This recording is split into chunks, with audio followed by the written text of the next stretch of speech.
Bonjour chers amis, c'est Cyril de Lille. Épidémie de faux croyants, attention, bien plus dangereuse que l'épidémie de Covid-19 et que toutes les autres maladies. Parce que celle-ci, elle touche au monde spirituel. Donc, elle a des conséquences sur tout le reste. Ce qui n'est pas le cas des maladies physiques.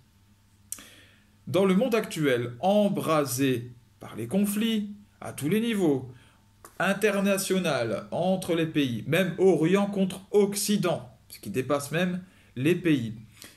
À l'intérieur des pays, guerre civile, division entre le pouvoir et le peuple, guerre même entre les voisins, dans les familles, à l'intérieur même de chaque personne. Nous sommes dans un temps dans lequel Satan vraiment est déchaîné. Et quand je parle de divisions intérieures, eh bien, par exemple, je peux citer la théorie du genre ou tous les problèmes psychiatriques qui ont énormément évolué et qui sont comme des guerres intérieures livrées à l'intérieur de chacun. Eh bien, dans ce monde qui est embrasé par les conflits, il y a de nombreux belligérants, donc de nombreux chefs d'État gérants de guerre, qui se prétendent serviteurs de Dieu. Qui sont-ils? Tous sont-ils des serviteurs de Dieu? Et surtout, en fait, montrent-ils réellement ce que c'est qu'un serviteur de Dieu? Montrent-ils un bel exemple? Alors, je vais citer ces différents chefs d'État, en tout cas ceux qui me sont venus à l'esprit. La liste n'est pas exhaustive, il y en a encore d'autres, bien sûr, que je ne cite pas. Je pense à Vladimir Poutine. Vladimir Poutine, pour la faire courte, il se dit orthodoxe, chrétien orthodoxe, à l'image évidemment de la Russie. Son comportement est-il celui d'un chrétien? Non. Et je l'ai expliqué dans une vidéo récente, on ne peut nourrir le rapport de force, on ne peut nourrir la guerre et envoyer son armée tuer des gens en étant réellement enfant de Dieu. J'expliquerai ensuite pourquoi. Volodymyr Zelensky, son ennemi du moment, est-il lui aussi, alors lui qui vient du judaïsme et qui apparemment est passé du côté des orthodoxes, chrétiens orthodoxes, mais les orthodoxes d'Ukraine et pas ceux de Russie, attention. A-t-il un comportement chrétien? Non. En refusant les processus de paix, en dénonçant comme étant méchants ou diaboliques ceux qui le poussent, lui et son peuple, à choisir des voies de paix avec Vladimir Poutine et avec donc les pays qui lui sont opposés, eh bien, il ne fait pas preuve d'un esprit, d'un cœur chrétien.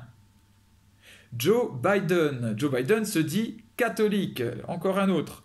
Alors lui aussi cite Dieu dans certains de ses discours. On connaît ça aux États-Unis. Bon, c'est loin d'être nouveau, ça fait longtemps que c'est le cas, puisque c'est un pays qui garde le catholicisme comme fondement. Il défend l'avortement, entre autres, et il défend donc ce qu'on appelle la culture de la mort. Donc évidemment, il est à la tête d'un pays qui est le plus gros vendeur d'armes aussi. Alors, Joe Biden est-il donc serviteur de Dieu dans son attitude? Non, bien sûr que non. Pouvoir iranien. Alors là, je n'ai pas pris le nom du responsable actuel, puisque de toute façon, chez eux, c'est toujours dans la même ligne. Voilà, les uns et les autres ne sont que des serviteurs d'un même esprit. Donc, bien sûr, l'Iran fait suffisamment jaser en ce moment, sans que j'ai besoin d'établir toute la liste de ce qu'ils font, mais en gros, dictature brutale, torture, enlèvement et je ne sais quoi. Dictature, oui, en général. Donc, sont-ils enfants de Dieu? Font-ils la volonté de Dieu? Non. Pourtant, eux aussi, donc évidemment, eux, ce sont des musulmans. Donald Trump, alors là, on revient aux États-Unis. Là, lui, il se dit chrétien évangélique. Donc là, c'est le culte de l'argent, c'est le culte de la puissance financière, de la réussite, du prétendu self-made man qui s'est fait tout seul. Misogynie ouverte, vraiment le mépris des femmes assez poussé, et puis le fait d'avoir poussé aussi la population à venir envahir le Capitole. Est-il serviteur de Dieu? Est-il enfant de Dieu, lui qui le cite dans ses discours? Non. malheureusement, hein. Si tous ces gens étaient vraiment serviteurs de Dieu, le monde irait beaucoup mieux. Jair Bolsonaro, le dictateur extrémiste, libéraliste du Brésil. Alors là, lui, c'est vraiment, c'est extraordinaire. Mais il y en a un pire que lui qui arrive. D'abord, Bolsonaro, donc il est pour la peine de mort, il est pour la torture, il est pour le port d'armes, il est pour la stérilisation forcée des pauvres mal éduqués et des criminels. Jair Bolsonaro. Et lui qui se dit donc je crois que c'est évangélique, mais bon peu importe parce que ces gens se mettent une étiquette. S'il était né dans un pays arabe, il se dirait sunnite, il se dirait musulman sunnite. S'il était né, je ne sais, voilà. En fait, ils ne font que récupérer l'identité culturelle, l'identité spirituelle du pays et se la coller sur le front. Et vous avez vu? Attention, je suis enfant de Dieu. Évidemment qu'il ne l'est pas, pas du tout. Voilà, il n'agit pas comme un serviteur de Dieu. Je pense aussi, alors, dans la guerre Israël-Palestine, j'ai consacré une vidéo à ce sujet, les Palestiniens terroristes, ceux du Hamas, qui sont donc pour la guerre avec Israël, pour essayer de prendre ce territoire, et même pour la destruction du peuple israélien. Eux qui font assassiner des civils, sont-ils des serviteurs de Dieu? Non. Et les Israéliens colons et vengeurs colons à l'encontre du droit international qui leur a dit vous ne pouvez pas continuer à coloniser la Cisjordanie, Gaza et je ne sais quelle terre encore. Eux qui se vengent, c'est-à-dire que ce n'est pas de la légitime défense, et ce qui se passe actuellement à Gaza, c'est bien de la vengeance. Ils ne sont plus en danger sur leur terre et ils continuent à vouloir tuer à peu près toute la population de Gaza. Donc, sont-ils des serviteurs de Dieu? Bon, est-ce que j'ai besoin de le dire? Non. Voilà. Et puis il y en a un nouveau qui arrive bientôt, attention. Peut-être que certains d'entre vous ont vu cela. En Argentine, le pays de notre pape actuel, un certain Javier Milei. Donc il est candidat à l'investiture présidentielle. Là-bas en ce moment c'est le temps le temps de la campagne présidentielle. Et donc lui, un homme, vous pouvez regarder, taper son nom, Javier Milei, M-I-L-E-I, et vous verrez un petit peu les frasques de ce personnage. Donc un débauché, qui se dit ouvertement débauché, qui dit coucher avec plein de personnes, qui est agressif, vraiment très agressif dans son attitude, insultant, il insulte des gens comme ça de tous les noms, il insulte les sales gauchistes, je reprends ces termes, hein.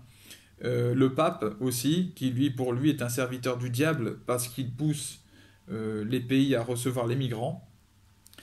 Alors évidemment, et lui donc il se dit chrétien, alors je ne sais plus encore une fois de quelle confession, mais peu importe, il n'est absolument pas serviteur de Dieu. Ces gens en fait sont serviteurs du diable. Est-ce qu'ils le savent, est-ce qu'ils ne le savent pas? Je n'en sais rien. Mais c'est le diable qui prend possession d'eux. Le diable, évidemment, a un intérêt particulier à venir parler à travers la bouche des dirigeants, des gens qui ont beaucoup d'influence, ce qui est normal. Donc des dirigeants politiques qui n'ont pas le trésor de la foi, la sagesse de la prière et du lien à Dieu, pour se tenir et éloigner du mauvais. Et donc il suffit de les regarder sur des vidéos, de les regarder parler ou voir leurs actions pour découvrir non pas le visage de Dieu, mais bel et bien le visage du diable.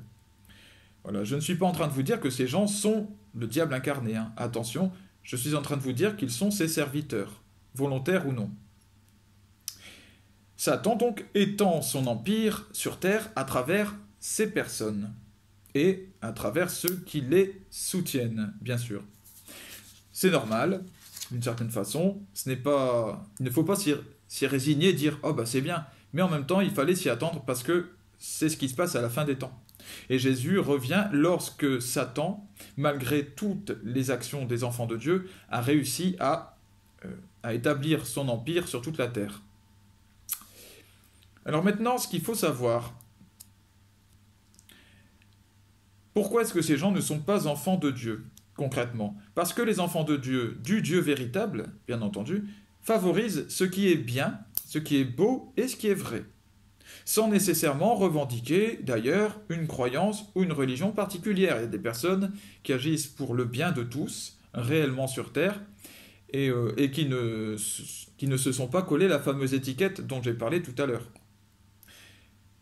Puisque, comme l'a dit Saint Jean-Paul II, le Saint-Esprit frappe en dehors des limites du corps du Christ sur terre. Il y a des personnes qui ne sont pas officiellement croyantes, religieuses, chrétiennes, et qui pourtant font la volonté de Dieu. Et inversement, certains se réclament d'une foi, d'une religion du Christ, et ne font pas sa volonté. Quel temps complexe, hein? Que personne donc ne se laisse tromper. Dieu n'est pas ami de la violence. Dieu n'est pas ami de la guerre, Dieu n'est pas ami de la vengeance, ni de l'agressivité, ni de l'extrémisme de tous bords, hein, ni des œuvres de mort, là je parle de, entre autres, l'avortement, des adorateurs d'argent et des richesses matérielles, il n'est pas ami du nationalisme et de l'hypocrisie, tous ces fruits que l'on trouve parmi toutes ces personnes que j'ai citées. Voilà.